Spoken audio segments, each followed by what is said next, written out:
বাত ব্যথা রোগটি আমাদের কাছে অতি পরিচিত একটি রোগের নাম। বাংলাদেশের এমন কোনো স্থান নাই বা এমন কোনো পরিবার নাই যারা এই বাত ব্যথাটাকে চেনে না।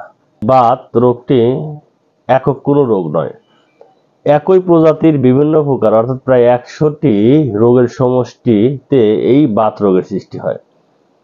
বাত রোগ, বাতের ইংরেজি নাম হলো আর্থাইটিস। আর্থ অর্থাৎ সন্ধি, আর আইটিস অর্থাৎ প্রদাহ, অর্থাৎ সন্ধির প্রদাহটাকেই বলে বাত বা আর্থাইটিস। বাত রোগের চিকিৎসা প্রায় সব প্যাথিতেই কম বেশি থাকলেও স্থায়ীভাবে রোগ আরোগ্য কিন্তু সব প্যাথিতে হয় না।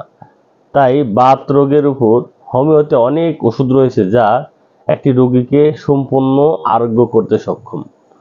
হোমিওতে বিভিন্ন কমন ওষুধ সমূহের মধ্যে সচরাচর ব্যবহার হয় যে সমস্ত ওষুধ, যেমন Rhus tox, Bryonia, Guaiacum, Desmodium, Nyctanthes, Calcarea phos, Calcarea fluor, Mag phos ইত্যাদি বিভিন্ন রকম ওষুধ রয়েছে। আরও অনেক ওষুধ রয়েছে।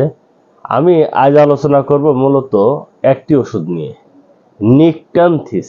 পুরো নাম হলো নিকট্যান্থিস আরবো। এই ওষুধটি যে কোনো প্রকার ব্যথার ক্ষেত্রে কার্যকরী, বিশেষ করে যাদের জয়েন্টে প্রদাহ হয়, জয়েন্টে রস জমে গেলে বা জয়েন্টে ক্ষয় হলে বা অনেকের হাত পা চাবানি কামড়ানি এ ধরনের ব্যথা থাকলে এই নিকট্যান্থিস ওষুধটি খুবই ভালো কার্যকরী। এই ওষুধটি বিভিন্ন প্রকার বাত রোগের পাশাপাশি হাড়ের ক্ষয় রোধে খুবই চমৎকার ফলপ্রদ। আর এই ওষুধটি সাধারণত নিম্ন পটেন্সিতে চালাইতে পারলে ভালো রেজাল্ট করে। ওষুধটি ব্যবহার করতে পারলে একটি রোগী স্থায়ীভাবে আরোগ্য পেতে পারে। সাইটিকা রোগে নিকট্যান্থিস আরবোর ওষুধটি খুবই ভালো কার্যকরী। সকল প্রকার বাত রোগ তথা হাড় ক্ষয় বলেন বা ঝিনঝিনে ব্যথা বলেন বা বাত বলেন, সাইটিকা বলেন, মাংসপেশি ব্যথা বলেন, সকল প্রকার ব্যথাতেই নিকট্যান্থিস আরবোর ওষুধটি চমৎকার ফলপ্রদ। ওষুধটি সম্পর্কে আরো বিস্তারিত জানতে এবং ওষুধটি অর্ডার করতে বা প্রয়োজন হলে আমাদের ওয়েবসাইট ভিজিট করুন অথবা আমাদের ইনবক্সে মেসেজ করেও নিতে পারেন।